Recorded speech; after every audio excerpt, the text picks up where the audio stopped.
19th of August, 1906 when he flew 12 and 24 meters, respectively, in a self-designed, fully self-propelled, fixed-wing aircraft that possessed a fully wheeled undercarriage. 91. He was followed by Jacob L. Hammer, who built a monoplane which he tested with a tether in Denmark on 12 September 1906, flying 42 meters. 92. On the 13th of September 1906, the Brazilian Alberto Santos Dumont made a public flight in Paris with the 14 bis, also known as Oiseau de Proie, French for bird of prey. This was of canard configuration with pronounced wing dihedral, and covered a distance of 60 m, 200 feet, on the grounds of the Château de Bagatelle in Paris-Brest-Bolon before a large crowd of witnesses. This well-documented event was the first flight verified by the Aero Club de France of a powered heavier-than-air machine in Europe and won the Deutsche Archdeacon Prize for the first officially observed flight greater than 25 m, 82 feet. On the 12th of November, 1906, Santos Dumont set the first world record recognized by the Fédération Aéronautique Internationale by flying 220 m, 720 feet, in 21.5 seconds.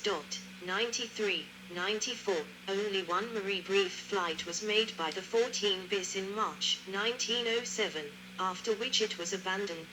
95, in March 1907, Gabriel Voisin flew the first example of his Voisin biplane. On the 13th of January 1908, a second example of the type was flown by Henry Farman to win the Deutsche Archdeacon Grand Prix d'Aviation Prize for a flight in which the aircraft flew a distance of more than a kilometer and landed at the point where it had taken off. The flight lasted 1 minute and 28 seconds.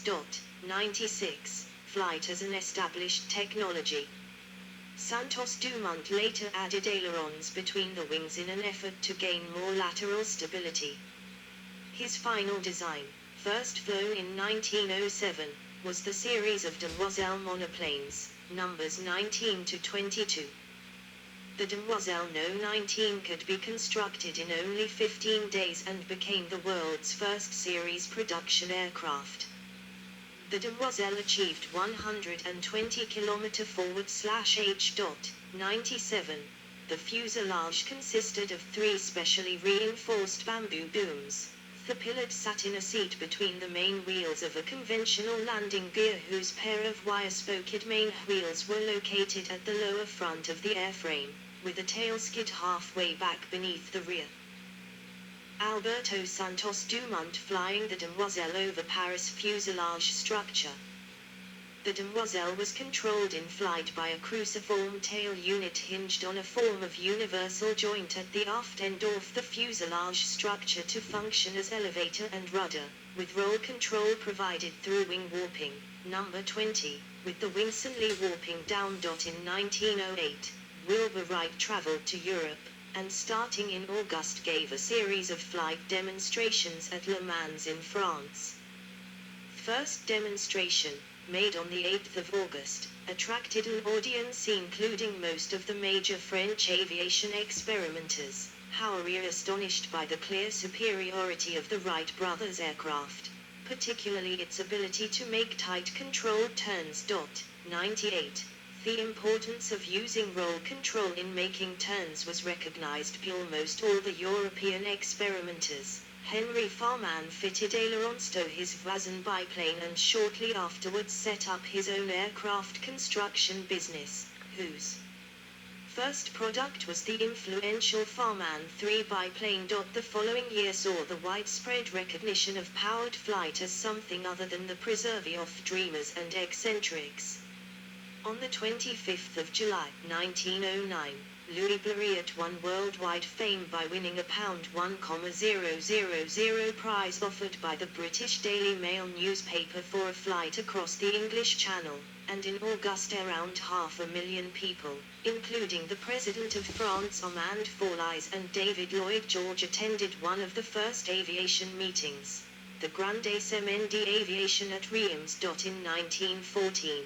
Pioneering aviator Tony Janus captained the inaugural flight of the St. Petersburg-Tampa airboat line, the world's first commercial passenger airline. Historians disagree about whether the Wright brothers' patent war impeded development of the aviation industry in the United States compared to Europe. The patent war ended during World War I when the government pressured the industry into forming a patent pool, and major litigants had left the industry. Rotorcraft. In 1877, Enrico Forlanini developed an unmanned helicopter powered by a steam engine. It rose to a height of 13 meters, where it remained for 20 seconds, after a vertical takeoff from a park in Milan. Paul Cornu's helicopter, built in 1907, was the first manned flying machine to have risen from the ground using rotating wings instead of fixed wings. The first time a manned helicopter is known to have risen off the ground was on a tethered flight in 1907 by the Breguet gyroplane. Later the same year, the Cornu helicopter, also French, made the first rotary-winged free flight at Lisieux, France. However, these were not practical designs. Military use. Almost as soon as they were invented, airplanes were used for military purposes. The first country to use them for military purposes was Italy, whose aircraft made reconnaissance, bombing and artillery correction flights in Libya during the Italian-Turkish War, September 1911–October 1912. The first mission, reconnaissance, occurred on the 23rd of October 1911. The first bombing mission was flown on 1 November 1911. 99. Then Bulgaria followed this example. Its airplanes attacked and reconnoitered the Ottoman Newport Fort, operated by most of the world's air forces before WW1 for reconnaissance and bombing, including during the Italian-Turkish War, positions during the First Balkan War 1912–13. The first war-to-sea major use of airplanes in offensive, defensive and reconnaissance air capabilities was World War I. The Allies and Central Powers both used airplanes and airships extensively. While the concept of using the airplane as an offensive weapon was generally discounted before World War I, 100, the idea of using it for photography was one that was not lost on any of the major forces. All of the major forces in Europe had light aircraft, typically derived from pre-war sporting designs, attached to their reconnaissance departments. Radio telephones were also being explored on airplanes, notably the SCR-68, as communication between pilots and ground commander grew more and more important. World War I, 1914–1918. German Taube monoplane illustration from 1917. Combat schemes. It was not long before aircraft were shooting at each other, but the lack of any sort of steady point for the gun was a problem. The French solved this problem when, in late 1914, Roland Garros attached a fixed machine gun to the front of his plane. But while Adolphe Pegard would become known as First Ace, getting credit for 5 victories before also becoming the first ace to die in action, it was German Luftstreitkräfte Lieutenant Kurt Windjensho, on the 1st of July 1915, scored the very first aerial victory by a purpose-built fighter plane, with a synchronized machine gun. Aviators were styled as modern-day knights, doing individual combat with the enemies. Several pilots became famous for their air-to-air combat. The most well-known is Manfred von Richthofen, better known as the Red Baron, who shot down 80 planes in air-to-air combat with several different planes, the most celebrated of which was the Fokker Dr. I.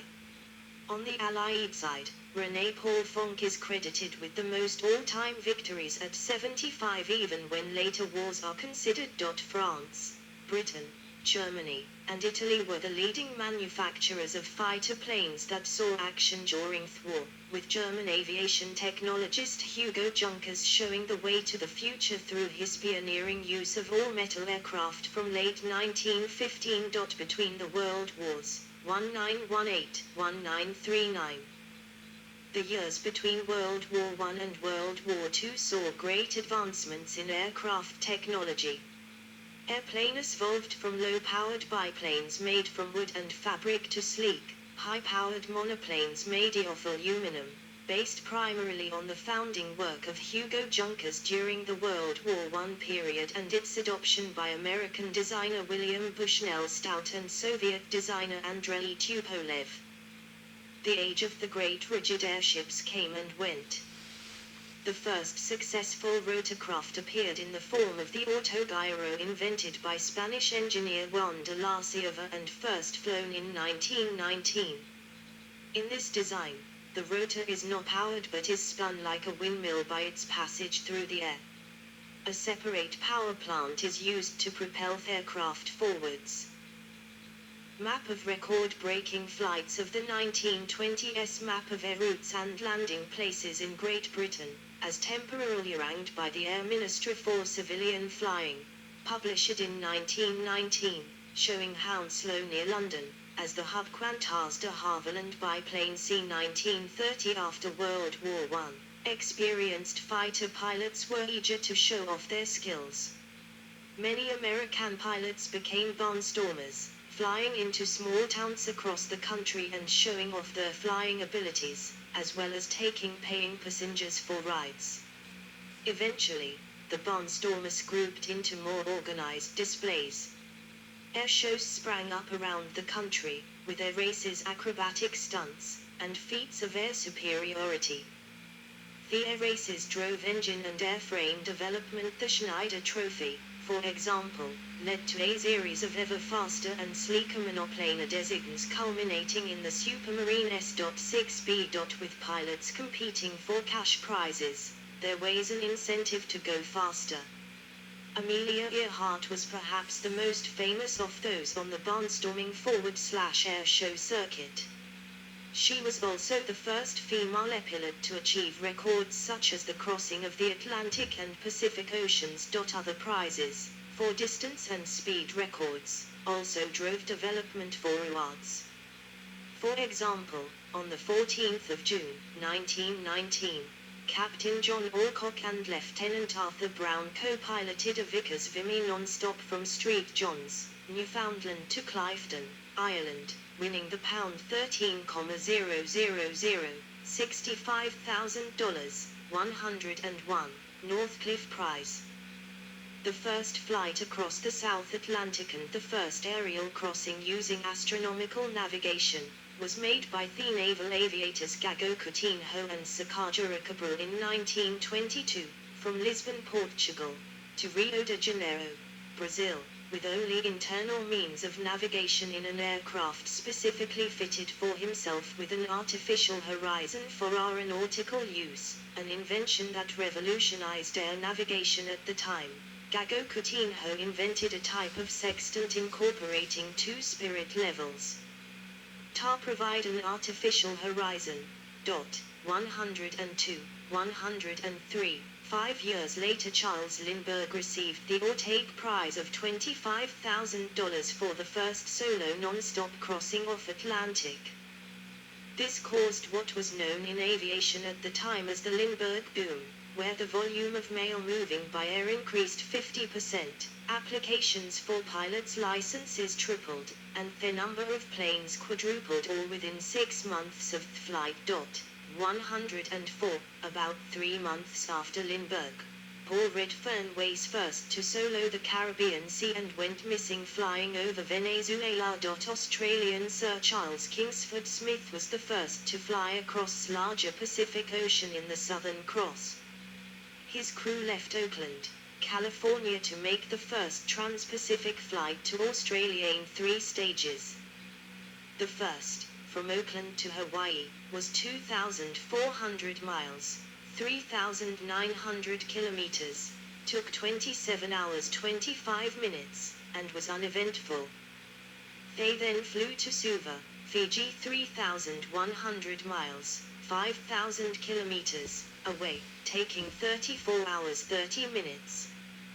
This was the toughest part of the journey as they flew through a massive lightning storm near the equator. They then flew on to Brisbane in 20 hours, where they landed on the 9th of June, 1928 after approximately 7,400 miles, 11,900 kilometers, total flight. On arrival, Kingsford Smith was met by a huge crowd of 25,000 at Eagle Farm Airport in his hometown of Brisbane.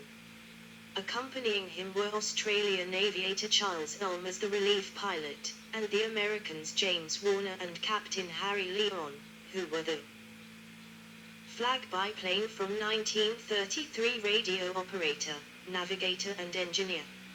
A week after they landed, Kingsford Smith and Ulm recorded a disc for Columbia talking about their trip. With Ulm, Kingsford Smith later continued his journey, being the first in 1929 to circumnavigate the world, crossing the equator twice. The first light-to-the air crossings of the Atlantic were made by a ship in July 1919 by His Majesty's airship R-34, and crew when they flew from East Lothian, Scotland to Long Island, New York, and then back to Pulham, England. By 1929, airship technology had advanced to the point that the first round-the-world flight was completed by the Graf Zeppelin in September, and in October, the same aircraft inaugurated the first commercial transatlantic service. However, the age of the rigid airship ended following the destruction by fire of the Zeppelin LZ-129 Hindenburg just before landing at Lakehurst, New Jersey on the 6th of May 1937, killing 35 of the 97 people aboard. Previous spectacular airship accidents, from the Wingfoot Express disaster, 1919, to the loss of the R-101, 1930, the Akron, 1933, and the Macon, 1935, had already cast doubt on airship safety, but with the disasters of the U.S. Navy's rigids showing the importance of solely using helium as the lifting medium, following the destruction of the Hindenburg, the remaining airship making international flights, the Graf Zeppelin was retired, June 1937. Its replacement, the rigid airship Graf Zeppelin II, made a number of flights, primarily over Germany, from 1938 to 1939, but was grounded when Germany began World War II. Both remaining German Zeppelins were scrapped in 1940 to supplemental for the German Luftwaffe. The last American rigid airship, the Los Angeles, which had not flown since 1932, was dismantled in late 1939. Meanwhile, Germany, which was restricted by the Treaty of Versailles in its development of powered aircraft, developed gliding as a sport, especially at the Wasser Cup, during the 1920s. In its various forms in the 21st century, sailplane aviation now has over 400,000 participants. 105, 106, Opel AK.1, world's first public flight of a manned rocket-powered plane on the 30th of September 1929. Fritz von Opel was instrumental in popularizing rockets as means of propulsion for vehicles and planes.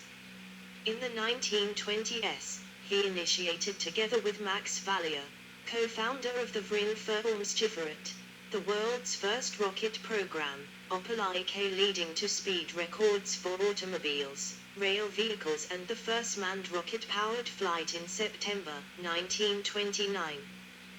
To build the world's first rocket glider, Opel and Valier collaborated with Wasser Cup pioneers Lippisch, Stamer and Hatry. 107 months earlier, in 1928, one of his rocket-powered ground prototypes, the Opel AK-2, reached, piloted by von Opel himself at the AVU Speedway in Berlin, a record speed of 238 km per hour, watched by 3,000 spectators and world media, among them Fritz Lang, director of Metropolis and Women in the Moon, world boxing champion Max Schmeling, and many more sports and show business celebrities.